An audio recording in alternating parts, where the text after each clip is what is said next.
Con el avance del mal viene también el cierre de la gracia.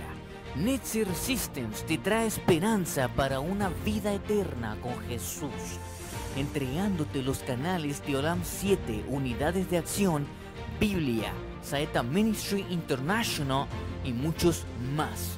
Programación variada.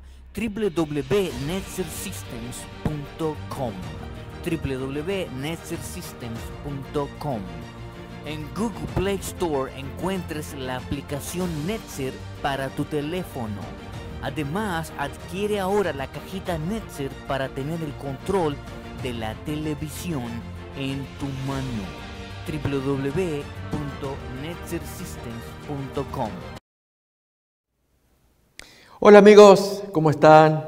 Sean todos bienvenidos a una nueva emisión de Una Iglesia para el Tiempo del Fin. Estamos estudiando la historia del cristianismo a lo largo de los siglos, particularmente dando atención al origen de la bestia, su desarrollo, su crecimiento y su tremenda autoridad que tuvo en los siglos medievales. Hemos titulado este segmento Tiempo y Doctrinas de la profetisa Jezabel. Queremos recomendarles como parte de esta serie, lectura útil, recomendable, es esta, la del conflicto de los siglos.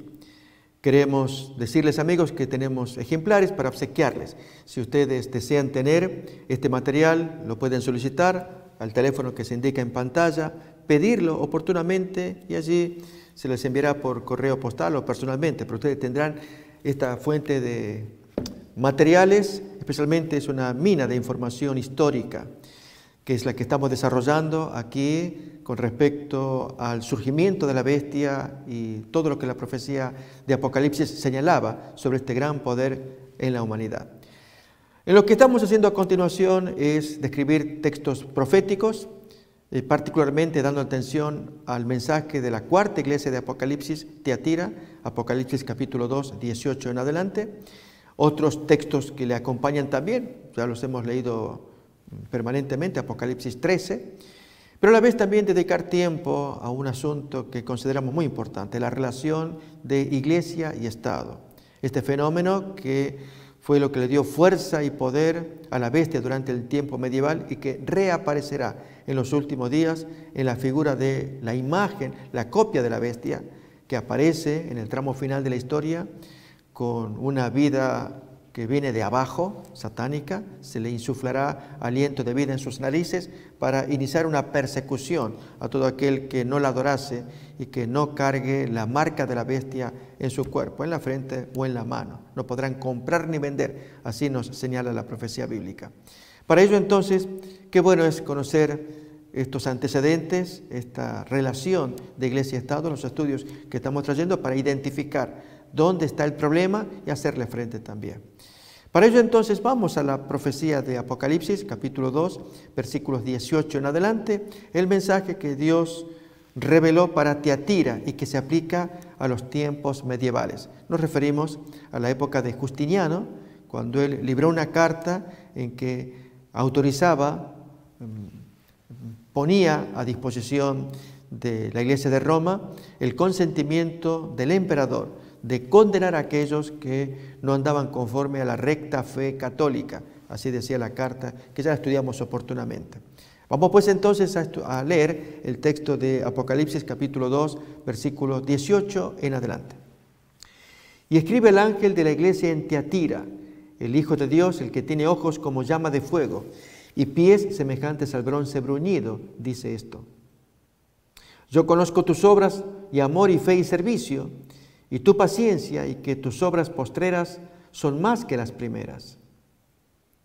Pero tengo unas pocas cosas contra ti, que toleras que esa mujer Jezabel, que se dice profetiza, enseñe y seduzca a mis siervos a fornicar y a comer cosas sacrificadas a los ídolos. Yo le he dado tiempo para que se arrepienta, pero no quiere arrepentirse de su fornicación.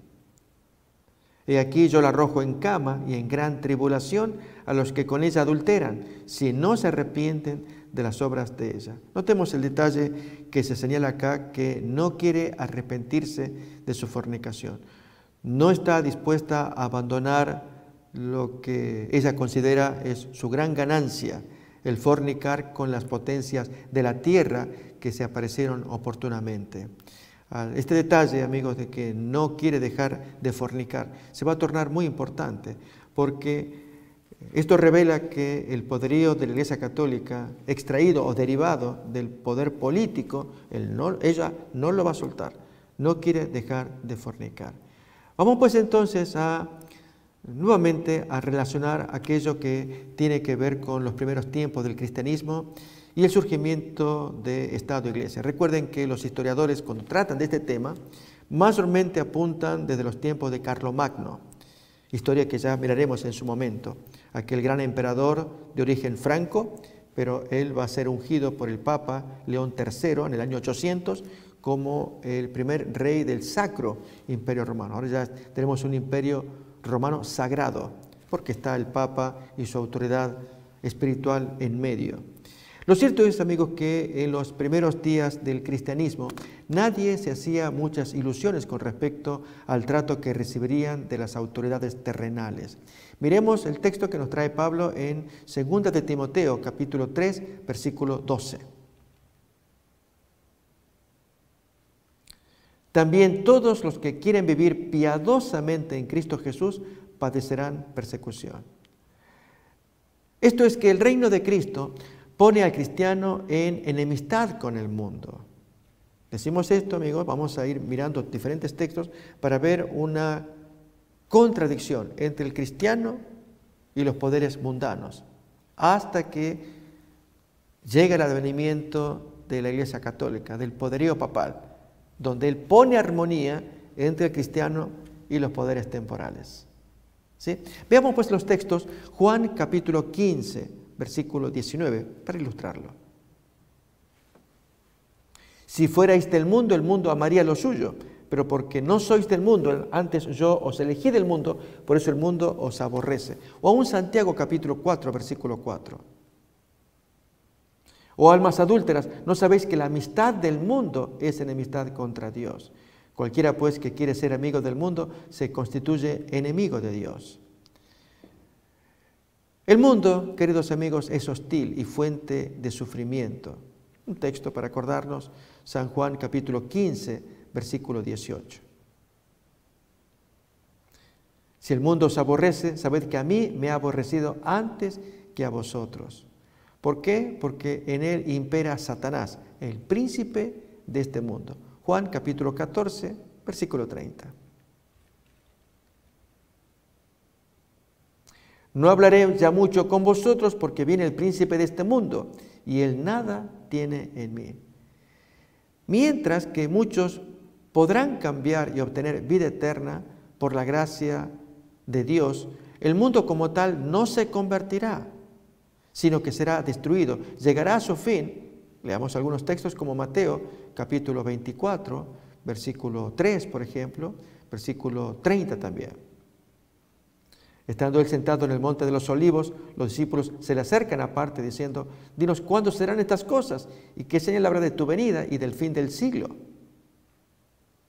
Entonces aparecerá la señal del Hijo del Hombre en el cielo y entonces lamentarán todas las tribus de la tierra y verán al Hijo del Hombre viniendo sobre las nubes del cielo con poder y gran gloria. Aquí no se nos está enseñando de una conversión mundial, más bien de una destrucción mundial. Por eso los cristianos más bien se consideraban como ciudadanos del reino de Cristo, de una patria celestial. Miren, Filipenses capítulo 3, versículo 20. Nuestra ciudadanía está en los cielos, de donde también esperamos al Salvador, al Señor Jesucristo. El cuadro, este que estamos describiendo, acordémonos de Hebreos 11 también, versículos 13, aquellos que esperan una patria celestial. Pero aquí que el cuadro se está complicando cuando el imperio pareció convertirse, más aún cuando más tarde se estableció el así llamado Sacro Imperio Romano bajo el obispo de Roma. Un mundo en conversión. Esto ocurre con Constantino primeramente, el hombre que supuestamente se convirtió políticamente. Él miró la mejor circunstancia para seguir gobernando su imperio, esto es, trayendo a sus filas aquel grupo odiado y opositor como era el cristianismo, ahora ponerlo bajo su supervisión y tutela. Los cristianos creían en ese tiempo que convertido Constantino y todo lo que él se traía, vendría una conversión masiva en Roma y en el imperio. Cuanto más cuando el rey Franco Carlomagno también, él abraza la fe católica y llega a constituirse por parte del Papa en el primer obispo, o mejor, el primer rey por el Papa, que él lo unge como el primer rey del Sacro Imperio Romano. Pero no tardaron demasiado muchos cristianos para descubrir que el cristianismo medieval no convirtió al mundo, más bien el mundo estaba convirtiendo al cristianismo. Saben, este concepto va a ser muy importante porque el catolicismo, desde los primeros tiempos, desde Constantino particularmente, porque antes de Constantino, con las persecuciones, el cristianismo tenía todavía vida que recibía de Cristo, así nos lo cuenta el mensaje a Esmirna, entendido simbólicamente como el tiempo de las persecuciones que terminan con Constantino. Allí recibían vida, el texto no señala reprensión de parte del maestro contra la iglesia. Las reprensiones vendrán en el siguiente periodo, Pérgamo, que corresponde ya al tiempo de Constantino. Bien, la iglesia, al estar bebiendo del Señor en medio de sangre y de persecución, ahora se aflojan las vigilancias cuando hay una conversión, primeramente del emperador, dijimos una conversión nominal, y supuestamente se extendía a los paganos y se entendía que el cristianismo había triunfado. Saben que este hecho llevó a concebir el cristianismo como un fenómeno que convierte, en verdad, tan superficial, y hasta el día de hoy, amigos, quienes han tenido una experiencia real y profunda con Cristo, se dan cuenta que la doctrina católica es más bien una doctrina superficial. Que haya muy buenos católicos, gente honesta, sincera, profunda, absolutamente que los hay. Y quiere el Señor llegarse a ellos para revelarles al Cristo verdadero, en medio de una doctrina que se caracterizó por haber recibido el molde del mundo. Como dijimos, en lugar de convertir al mundo, el mundo convierte esta doctrina. Lo cierto es que estos conceptos sobre la maldad imperante en el mundo, desde la introducción del pecado con Adán y Eva, llevarían a los movimientos que se opondrían al papado romano, como ocurrió con los amigos de Jesús, mal llamados cátaros, a declarar que mientras el mundo existiera, siempre sería malo. Este concepto lo manejaron estos que se llamaron amigos de Jesús, luego un epíteto negativo, los cátaros, y fueron masacrados porque ellos se oponían a esta enseñanza de un mundo convertido. Bien, para callar el testimonio en plena época medieval, el príncipe de este mundo que imperaba en la cristiandad los mataba a todos, a estos llamados cátaros. Ya más adelante hablaremos de esta gente. Así nadie se atrevería a volver a decir que el mundo era malo, como sostenían estos predicadores. Los que fueron perseguidos por seguir fielmente el Evangelio. Nos acordamos del texto leído de Primera de Timoteo. Los que quieran vivir piadosamente padecerán persecución. Ellos podían entender mejor las advertencias apocalípticas de la salvación de un resto, de un residuo, de un remanente de la cristiandad, no de todo el mundo, de un mundo completo. Miremos Romanos capítulo 9, versículo 27. Acerca del remanente. También Isaías clama tocante a Israel: si fuere el número de los hijos de Israel como la arena del mar, tan solo el remanente será salvo. O capítulo 11, versículo 5 también. Así también, aún en este tiempo, ha quedado un remanente escogido por gracia. Cuanto más el texto conocido de Apocalipsis capítulo 12, versículo 17. Entonces el dragón se llenó de ira contra la mujer y se fue a hacer guerra contra el resto, el residuo de la descendencia de ella. Es un remanente que queda, los poquitos quienes guardan los mandamientos de Dios y tienen el testimonio de Jesucristo. ¿Dónde estaban las promesas de salvación a una descendencia innumerable? Promesa que se le hizo a Abraham. En la resurrección final del remanente de todas las edades que estará frente al trono de Dios en el templo celestial. Miremoslo en capítulo 7 de Apocalipsis, versículos 9 en adelante. Allí se cumple la promesa que Dios le hizo a Abraham, que él heredaría naciones, y muchedumbres, descendientes. Bien, en la resurrección, ahí aparece la gente limpia, salvada por gracia, el remanente de cada generación. Miremoslo. Después de esto miré aquí una gran multitud, la cual nadie podía contar, de todas naciones, tribus y pueblos y lenguas, que estaban delante del trono y en la presencia del Cordero, vestidos de ropas blancas y con palmas en las manos. Esta gente, queridos amigos, representa el remanente de cada generación. En otras palabras, hay un grueso pecador. Pero Dios siempre en la Biblia revelará que los que hacen la voluntad de Dios son una minoría o remanente. Pasó con Noé y su familia, un remanente. Y así a lo largo del tiempo, un concepto interesante, bueno de asimilar, porque en los días finales también un pequeño grupo, maltratados, mal mirados, vilipendiados, ya, increpados como fanáticos, uno podrá imaginarse, y sin embargo, creyendo que en la mayoría está la verdad y lo correcto. Tengamos cuidado, queridos amigos, esto no es así, porque el príncipe de este mundo sigue gobernando, y él obnubila, enceguece el corazón de la gente, haciéndoles creer que la religión que se practica, y básicamente es la religión popular católica, es la que está revelada en la Biblia, cuando en verdad la religión profunda del Señor es, como dijo Jesús a la mujer samaritana, el Señor es espíritu y Él busca adoradores en espíritu y en verdad, porque es necesario que estos adoradores se le acerquen, Él los quiere ganar. Juan capítulo 4.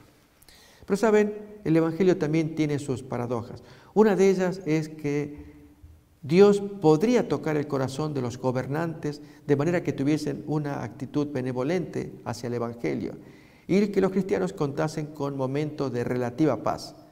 Por eso pedía el apóstol Pablo las oraciones de los fieles para que Dios obrase de tal manera en el imperio que permitiese la predicación del Evangelio. Hay momentos de paz, claro que sí. Miremos 1 Corintios capítulo 16, versículo 9.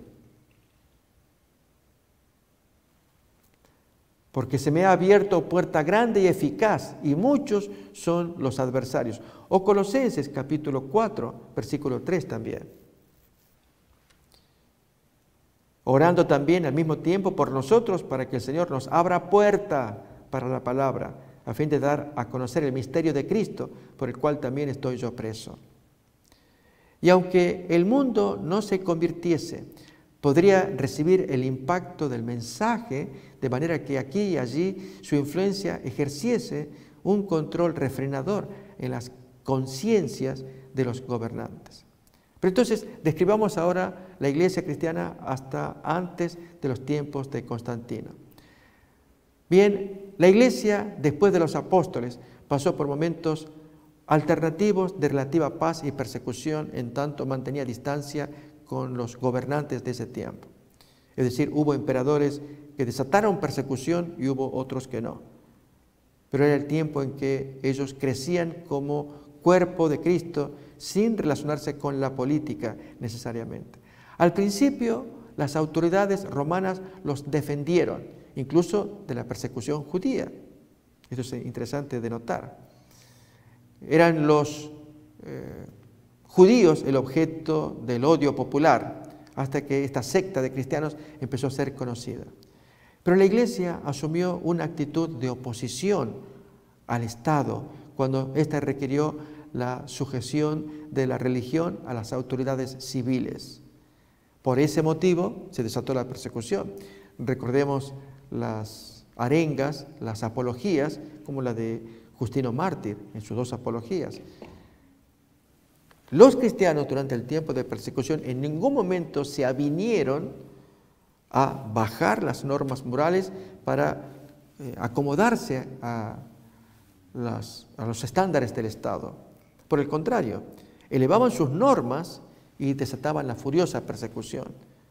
Pero el punto, amigos, es que cuando estudiamos la historia medieval, qué contraste entre una iglesia perseguida durante el tiempo del Imperio Romano, siglo II, siglo III, una iglesia amante del Señor, con líderes que la defienden y honran la iglesia, enseñando a los paganos, a aquellos perseguidores, las características de esta iglesia, y el contraste, aquí una iglesia corrompida, ebria de poder, como lo manifiesta Gregorio VII con sus 27 dictados papales. Es demasiado el poder que tiene para decir que tiene poder aún para deponer hasta los emperadores. ¿Notamos? Entonces, la iglesia cambió absolutamente y este es el motivo que nos interesa estar examinando. Al mismo tiempo que buscaba el reconocimiento del Estado en cuanto a su conducta irreprochable durante el tiempo de la persecución del Imperio Romano por medio de estas apologías, hemos dicho, no obstante, ellos consideraban al imperio como injusto por el trato que se les daba y por el cual morían como mártires. Querían ser reconocidos como buenos ciudadanos. También los cristianos, recuerden, estamos describiendo la relación de iglesia y Estado. Y la iglesia, hasta antes de Constantino, ellos sostenían en los primeros siglos la soberanía divina por encima de los gobiernos terrenales. Mírenlo cómo lo expresa Apocalipsis capítulo 1, versículo 5. Y de Jesucristo el testigo fiel, el primogénito de los muertos y el soberano de los reyes de la tierra, al que nos amó, nos lavó de nuestros pecados con su sangre, etc. Así que ellos dependían de alguien mayor que los reyes de la tierra. Él es el soberano, el rey de reyes. Bien, esa es la creencia de los cristianos durante el tiempo de sus martirios. Estamos hablando siglo II y siglo III. Ellos constituían una comunidad independiente dentro del imperio sin limitaciones ni fronteras. La ley de Dios que ellos guardaban era superior a la ley del Estado, la ley del hombre. Su visión escatológica de los eventos finales los llevaba a creer en la inminencia del fin del mundo y aún creían que con el Imperio Romano ya el fin venía, ya había mucha maldad de parte del imperio, tal como Pablo había profetizado que vendría antes de la venida de Jesús, acuérdense, el hombre de pecado, el anticristo, y muchos creían que se trataba del Imperio Romano. No lograban ver todavía el poder papal. Estaba recién en sus momentos, en sus etapas de crecimiento. Lo cierto es que los cristianos de este tiempo creían que el advenimiento del reino de Dios estaba muy cerca. Era demasiada la corrupción del Imperio Romano para sostener que eran ellos el último imperio después del cual ya vendría el Señor. Por eso ellos no se interesaban en desempeñar un papel importante en la vida política del imperio. En lugar de intentar cambiar el mundo políticamente, como ocurre hoy, la Iglesia buscando cambiar al mundo, pensemos en las encíclicas de Francisco I, por un planeta verde, por el cuidado de la casa común, la enseñanza que él trae. Él quiere ayudar a toda la gente que miren como él mira las cosas, que hay que salvar este planeta. Fratelli Tutti, su posterior encíclica, habla en los mismos términos de una unidad, pero una unidad, llamemos, superficial. Aquí no se habla de conversión de los corazones. De hecho, no se cita a Dios, se citan fuerzas humanas para ver cómo mejoramos la sociedad. Entonces, esta comunidad de los primitivos cristianos, durante el tiempo de persecución, llamaban al arrepentimiento para poder vivir en el reino del Salvador. Al principio, los romanos confundieron a los cristianos con los judíos, lo que llevó a los cristianos a diferenciarse de ellos. No faltó mucho que los romanos, ellos captaran que los cristianos tenían una visión más bien dualista de la sociedad, una visión religiosa y una visión civil. Religiosa, tenían un mundo, un reino bueno, nuevo, mejor, donde Cristo lo gobernaba. Y una visión civil, política, de un mundo corrompido, que tenía que ser destruido. Este concepto cristiano era único, sin precedente en el mundo antiguo. Como decimos, se movían en dos mundos. Un mundo religioso, de un Dios superior, un Cristo puro, perfecto, que les pide un estilo de vida con un estándar alto, la ley de Dios, obedecer los mandamientos, en medio de un ambiente corrompido. Y por lo tanto, para salvar este mundo corrompido, la única manera era extendiendo la predicación, llevar testimonio por todo lado para que se enamoren de Cristo, abracen la fe, se arrepientan, dejen sus pecados, esperando que el Señor imponga su reino. Pero cambiar el mundo, modificar el mundo, meter mano como la mujer cuando toma la argamasa, la masa para hacer su pan, los cristianos no lo hacían todavía hasta cuando entra Constantino. Ahora ya es demasiado el movimiento que hace el papal actual para modificar los pensamientos, al punto que hasta no hace mucho él había convocado a los principales líderes, si ustedes se acuerdan, con el pacto ecuménico educativo, que quiso llevarlo para el mes de mayo del año pasado, en medio de la pandemia, se suspendió, ahora se le llama Misión 4.7. Estamos en lo mismo, es llamar a las autoridades para que escuchen una visión global de educación, cambiar mentalidades de jóvenes, etc. Estamos mirando un poder religioso que quiere cambiar el mundo, pero en aquel tiempo el poder religioso estaba en las manos de Cristo, que tocaba los corazones, buscaban la conversión. Prueba de ello son los testimonios de las apologías, que describe la conducta cristiana y que buscan ser novedad, levadura para bien en el ambiente donde ellos se mueven, sin ánimo de buscar cambiar políticamente el sentir de los gobernantes, como hoy Francisco I lo pretende. Por eso decimos que era un concepto único, sin precedente en el mundo antiguo. Por eso caían en sospechas ante las autoridades romanas que comenzaban a perseguirlos. Los cristianos rehusaban identificarse con los dioses estatales y se negaban a asociarse con otros grupos religiosos, paganos. Tampoco aceptaban reconocer al César como que fuera su señor. Ese honor le correspondía solamente a Cristo, como lo declaran públicamente Policarpo, por ejemplo, que fue discípulo de Jesús, o a un Cipriano antes de morir como mártires. Ante la persecución, los cristianos asumieron en los siglos II y III una actitud interna negativa hacia el imperio. Recordemos este hecho, porque esto se va a dar vuelta.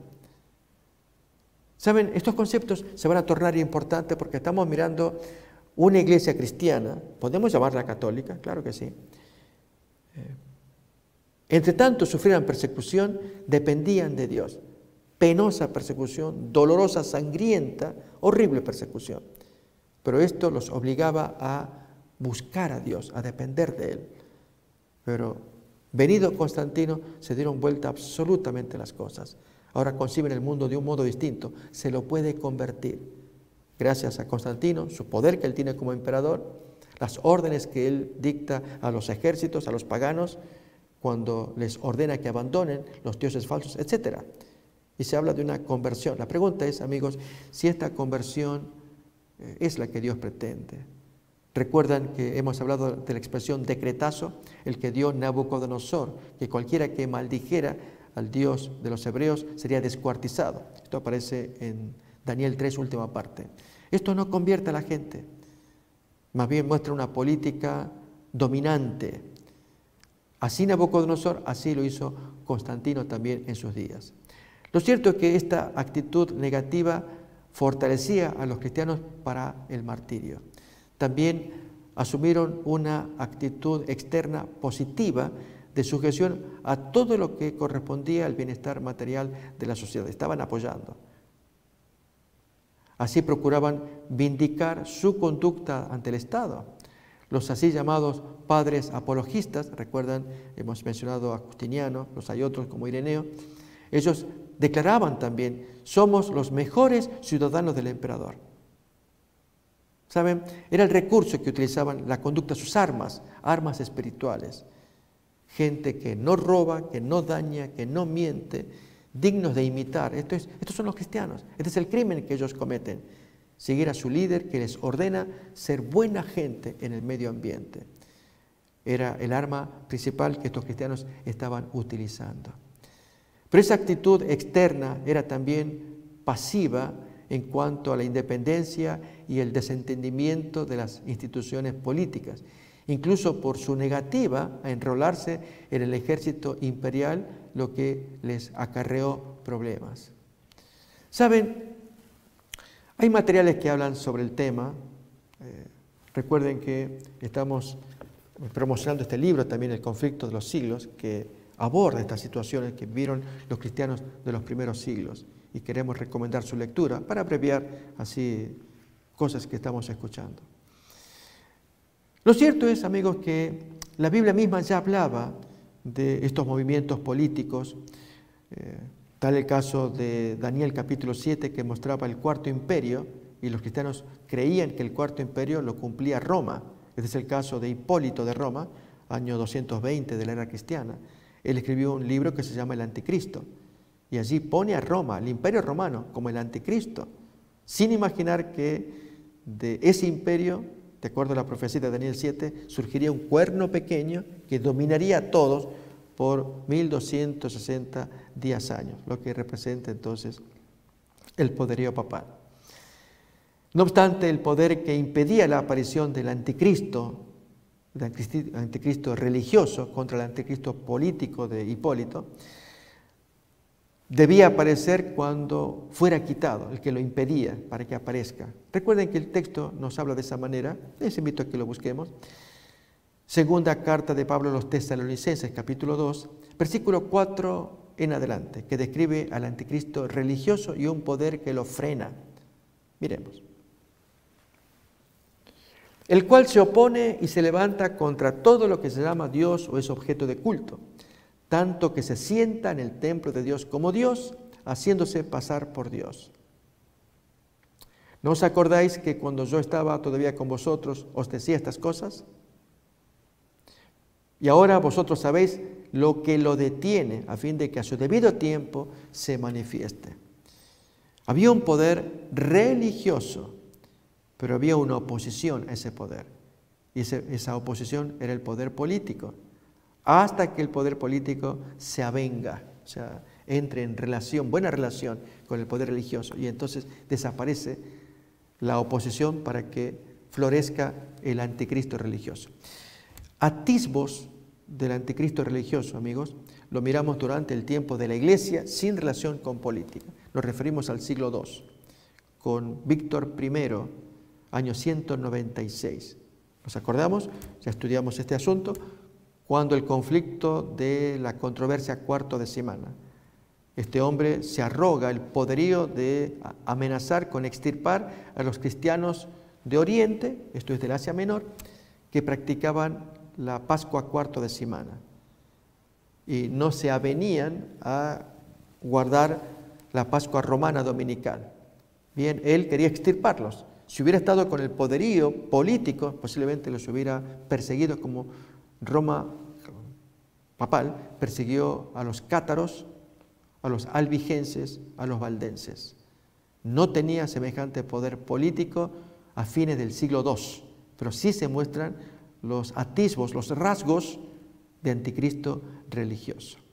Lo cierto es que este anticristo vendría y se impondría luego en medio de la iglesia, junto a 10 reinos con los cuales se confederaría para ser destruido por Dios. Miren, los 10 reinos son citados en Daniel 7 y reaparecen en Apocalipsis capítulo 17 también. La misma figura reaparece y en medio este poder enemigo de Dios.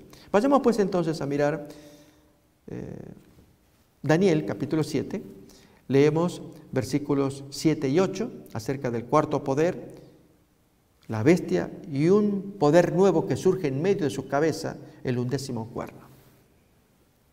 Después de esto miraba yo en las visiones de la noche, he aquí la cuarta bestia, espantosa y terrible y en gran manera fuerte, la cual tenía unos dientes grandes de hierro, devoraba y desmenuzaba y las sobras hollaba con sus pies y era muy diferente de todas las bestias que vi antes de ella y tenía 10 cuernos. Nos está describiendo al cuarto imperio mundial, el imperio romano pagano. Mientras yo contemplaba los cuernos, que son 10 reinos, serán tribus bárbaras, una de ellas los francos, que cobrarán mucha importancia para el surgimiento del papado. He aquí que otro cuerno pequeño, esto es el 11º cuerno, refiriéndose al papado, salía entre ellos y delante del cual fueron arrancados 3 cuernos de los primeros. Y aquí que este cuerno tenía ojos como de hombre y una boca que hablaba grandes cosas. Miremos entonces estos 10 cuernos, que son 10 reyes también, en Apocalipsis capítulo 17, versículo 12.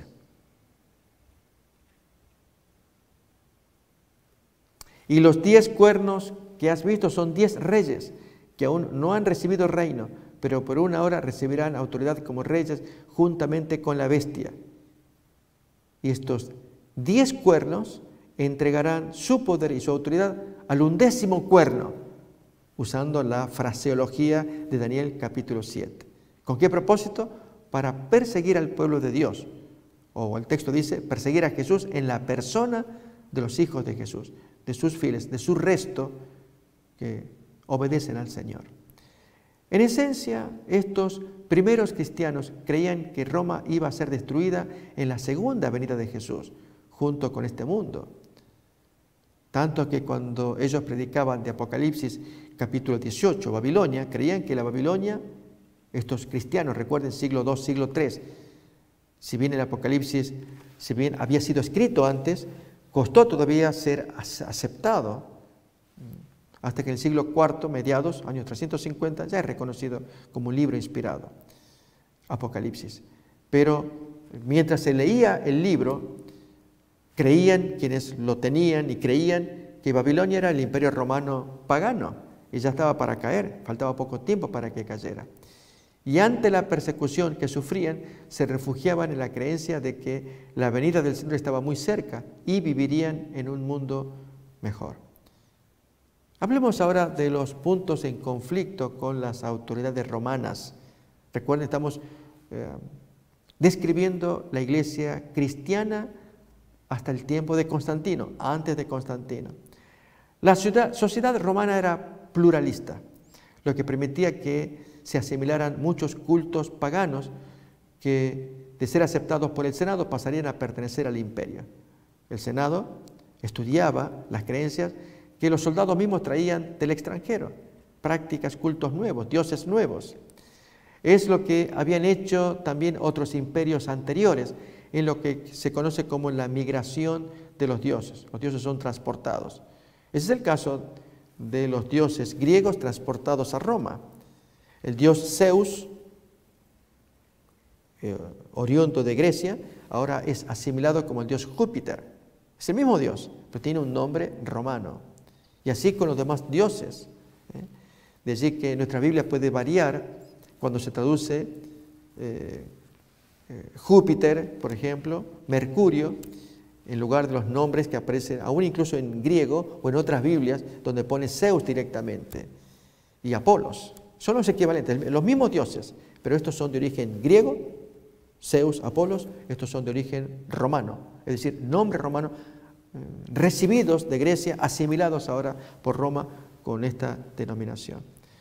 Roma había adquirido tantos dioses como la máxima autoridad política mundial, que se hace difícil hoy determinar esencialmente cuál era su religión principal. Era una asimilación de cultos extranjeros que iban entrando.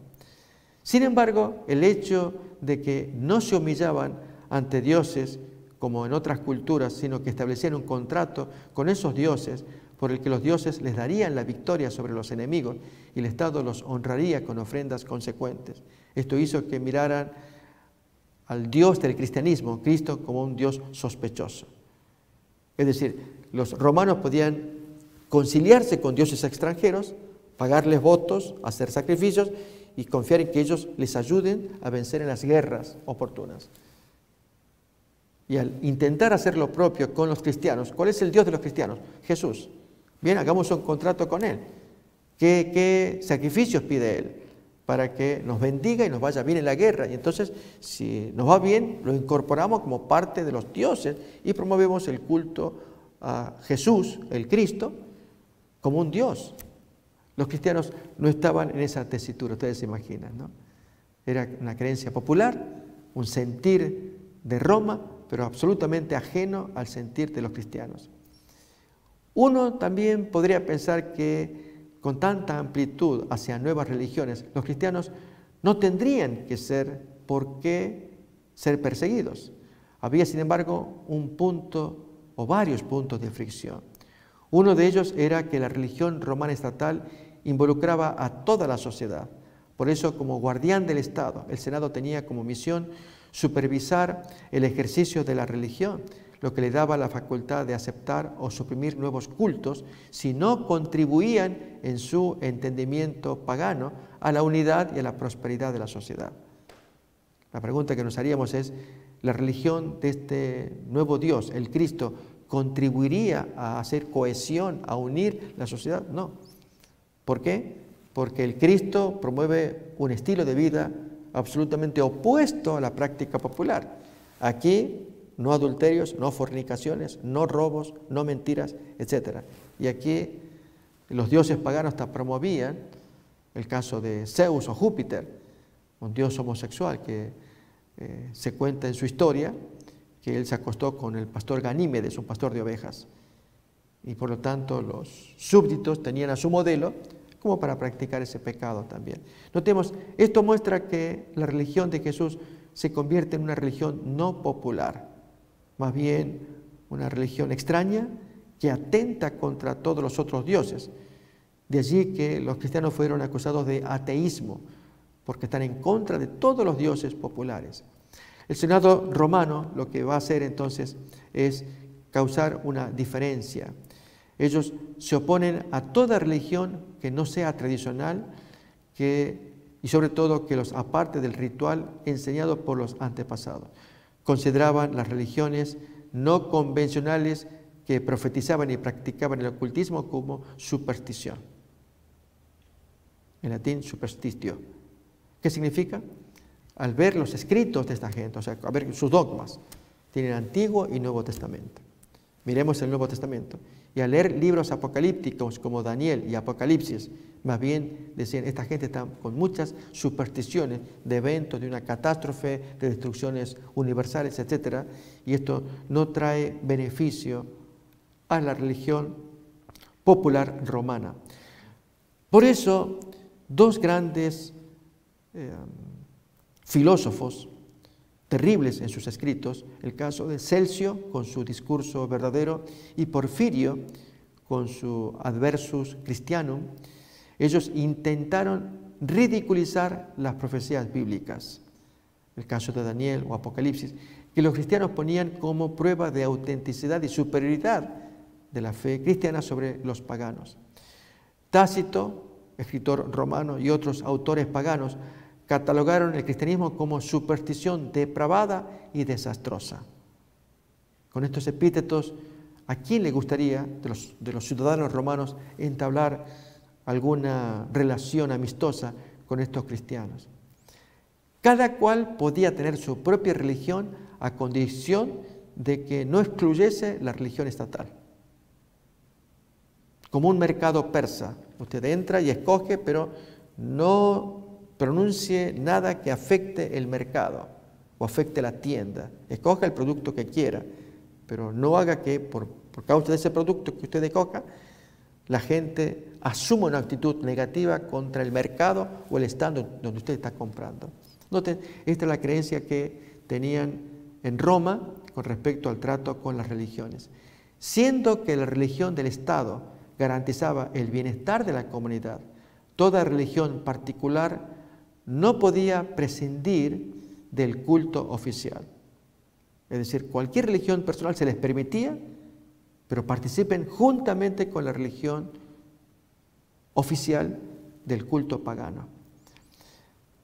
Lo cierto es que por eso muchos cristianos fueron hechos mártires porque no podían llamar al emperador Señor. Y los emperadores aún levantaban sus estatuas. El caso de Domiciano, hermano de Tito, hijo de Vespasiano, de la familia de los Flavios. Él fue un rey que buscó ser honrado como Dios al levantar estatuas en su honor. Lo cierto es que esta práctica de los dioses que se deificaban, se hacían como dioses, hubo varios de ellos, entre ellos Calígula, anterior a Nerón, no era mirado de buena manera por los cristianos, aunque los paganos, pues, mientras no les afectara su vida privada, no veían problemas. Este culto dado al emperador entra dentro de lo que se conoce como la apoteosis de los héroes. Pero la ley de Dios, más definidamente los primeros 4 mandamientos, determinaba que el Dios del cielo es celoso y no acepta una infidelidad cultual. Es decir, que le seamos desleales al Señor a través de un servicio de sacrificio. Mientras que la supervisión de los nuevos cultos durante la República Romana correspondió al Senado, en el imperio, que es el periodo posterior, que empieza con Octavio Augusto, era supervisión del emperador como Pontifex Maximus, quien era el que presidía el colegio de todos los pontífices, el intermediario entre Dios y los hombres. Esto significará pontífice puente, Maximus, lo máximo. Lo sorprendente es que más tarde, con la presunta conversión del emperador Constantino en el siglo IV, los cristianos comenzasen gradualmente a participar de ese culto al emperador. Es algo terrible, muy triste. Pensemos en el mismo Eusebio, el autor de la historia eclesiástica, cuando él escribe su vida de Constantino. Expresa tanta sumisión, amor, veneración, que ya raya en algo repugnante. ¿Quién? Un famoso historiador de la historia eclesiástica, pero en la admiración, el aprecio, él estuvo muy cerca de Constantino. Él fue su biógrafo también, vida de Constantino. Pero ahí se nota el cambio de aquellos que los cristianos odiaban, deificar a un emperador. Miramos hasta en este historiador, él muere en el año 340 de la era cristiana. Un comportamiento totalmente opuesto de los tiempos del cristianismo perseguido por el Imperio Romano. Aún más, este mismo Eusebio miraba a este pontífice máximo Constantino como vicario de Cristo y de Dios sobre la tierra. Creía ya que con él se implantaba la ciudad de Dios. Noten ustedes los conceptos gracias a esta supuesta conversión de Constantino. También harían lo mismo luego con el obispo de Roma, una vez que cayese la Roma imperial, el cual el obispo de Roma presidiría como vicario del Hijo de Dios sobre los demás obispos y sacerdotes de la cristiandad. Los emperadores cristianos no cambiaron el principio que incluye que ellos heredan de la religión pagana como señores, pontífices, ni tampoco el papado que aboga constantemente aún por la inclusión ecuménica. Este es un calco. Los emperadores obraban de la manera ecuménica como hoy actúa Francisco I, ambos pontífices máximos. ¿Qué significa? Que el emperador era el puente de unión entre los dioses y todo el imperio. Hoy Francisco I está actuando de la misma manera, a través de su ecumenismo, de la inclusión del capitalismo. Es el pontífice, el puente de unión, un concepto muy importante que tendrá su consecuencia en los días finales. Será el único puente de comunicación entre una tierra y un planeta devastado, y quién pueda acceder a comunicarse con los dioses y pedir de ellos orientación para actuar conforme a las calamidades que se estén presenciando. Y entonces este pontífice máximo, puente máximo entre el cielo y la tierra, este representante de Dios, como lo era el emperador en sus días, en los nuestros que están por venir, en un futuro cercano, presenciaremos algo similar, con el pontífice máximo, el mediador entre los dioses y la tierra sufriente, devastada. ¿Cómo solucionar los problemas que se vivirán, las calamidades que están profetizadas que deban cumplirse? Bien, todo esto, amigos, es para meditar y sacar lecciones de los tiempos de los emperadores, cuando ellos vivieron en sus días. Lo cierto es que esta gente buscaba el bien común, decimos así, ¿no? Ese principio global que niega el derecho a una salvación minoritaria, excluyente. es también el fundamento de una ética planetaria. Saben, estos conceptos se van a tornar muy importantes de examinar cuando el emperador está buscando salvar por el bien de todos. Saben, este principio lo desarrolló Caifás en San Juan capítulo 11. Quiero invitarles a que saquemos lecciones de esta porción bíblica. Esto ocurrió con motivo de la resurrección de Lázaro y hubo judíos que presenciaron y creyeron, y hubo otros que presenciaron la resurrección y en lugar de depositar fe en lo que estaban mirando y en las palabras de Jesús, fueron y consultaron a los líderes del Sanedrín. Bien, vamos a ver el texto en cuestión en San Juan capítulo 11 y el principio, estamos queriendo comentar, de la salvación mayoritaria con perjuicio de una minoría. Lo que llamaríamos el perjuicio de un remanente, los que van quedando leales a Dios. San Juan capítulo 11, versículo 45 en adelante. Miremos el texto.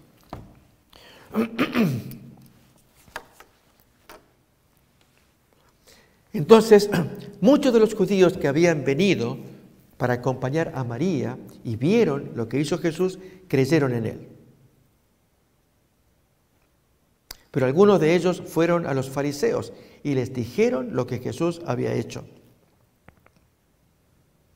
Entonces los principales sacerdotes y los fariseos reunieron el concilio y dijeron, ¿qué haremos? Porque este hombre hace muchas señales.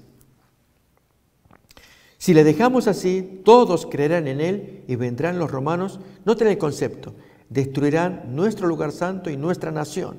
Tenemos que salvar al planeta. Nos resulta familiar ese lenguaje, especialmente de Francisco I, hay que salvar el planeta, la casa común. Por acá, Caifás está pronunciando esa sentencia. ¿De qué modo? Quitando a una minoría. En este caso, para Caifás, la minoría, ¿quién era? Este disidente, que no encaja con la mayoría, Jesús de Nazaret. ¿Saben? Esta ética planetaria que se vio en aquellos días, se vio en los días del imperio también, cuando el emperador era el pontífice máximo. Y frente a alguna calamidad, el Senado mismo ya había asumido que él era el que intervenía, era el puente máximo en el proceso de deificación, es hacerlo Dios o Señor. Y este proceso empieza con Octavio Augusto, él toma el trono en el año 27 antes de Cristo. De ahí en adelante, diversos emperadores, algunos más alocados que otros, como Nerón. Domiciano fue otro tanto. Y otros menos, más sabios, más prudentes para gobernar.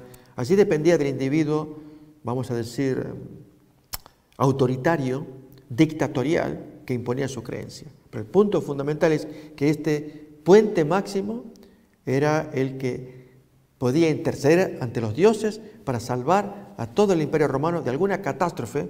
Hambrunas eran muy frecuentes, guerras, y entonces a la vez que se pedían sacrificios para que los dioses puedan responder satisfactoriamente. Y en muchos de esos sacrificios era la matanza, en este caso, de los cristianos, que esa gente eran considerados una peste por su ideología adversa al bienestar del Estado, teniendo su ideología de que el imperio caería. Amigos, con Pablo pasó algo similar. Pablo creía que el judaísmo iba a caer. Por eso, cuando lo toman preso, allí en Hechos capítulo 21, la gente, los judíos, aducen contra Pablo. Este es el que predica contra este lugar, contra el templo, que esto se va a caer. Esto aparece en Hechos capítulo 21. Por lo tanto, es gente non grata, decimos.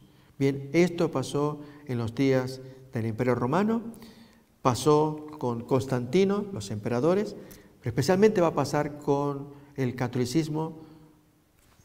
Lo ocurrió en el tiempo medieval, ocurrió en los días finales.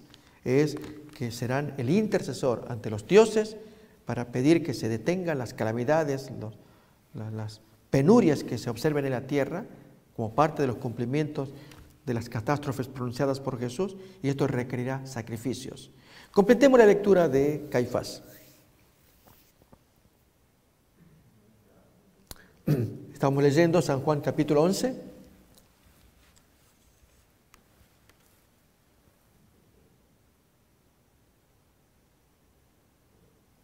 Leamos desde el versículo 45 en adelante. Recuerdan, muchos habían creído y otros que no creyeron fueron a consultar al Sanedrín y le tocaba hablar a Caifás. Avanzamos unos versículos, tenemos ya allí, avanzamos más para ver lo que tenemos. Entonces Caifás, uno de ellos, sumo sacerdote aquel año, dice: vosotros no sabéis nada, ni pensáis que nos conviene que un hombre muera por el pueblo y no que toda la nación se pierda. Y así entonces él profetizó la caída de Jesús y con ello salvar la nación. ¿Qué nos espera en los días finales, queridos amigos? Por eso el Señor habla de un remanente, los fieles que van quedando en medio de una sociedad que cada vez se corrompe mucho más. Bien, queremos agradecerles, amigos, que nos acompañen. Estamos mirando la relación de iglesia y Estado con el paso del tiempo. Ya nos llegará el turno de hablar de Constantino y demás, hasta Carlomagno, y ver con ello que son los capítulos previos al gran problema que tendremos en los días finales, cuando la imagen de la bestia hará exactamente como la bestia la relación con los políticos de sus días para imponer la persecución contra el remanente. Gracias por acompañarnos y hasta nuestro nuevo encuentro. Deseamos que Dios los bendiga. Encuéntranos en nuestras redes sociales, Olam Metro en Facebook y YouTube, Olam 7 Los Ángeles en YouTube, Saeta Ministry International en Facebook y YouTube. Además, en la web www.olam7.tv, www.olammetro.com, www.saeta.ga, www.saeta.ga. El fin ya viene. Acércate, únete, forma parte del gran evento de la segunda venida de Jesús. Cristo te ama.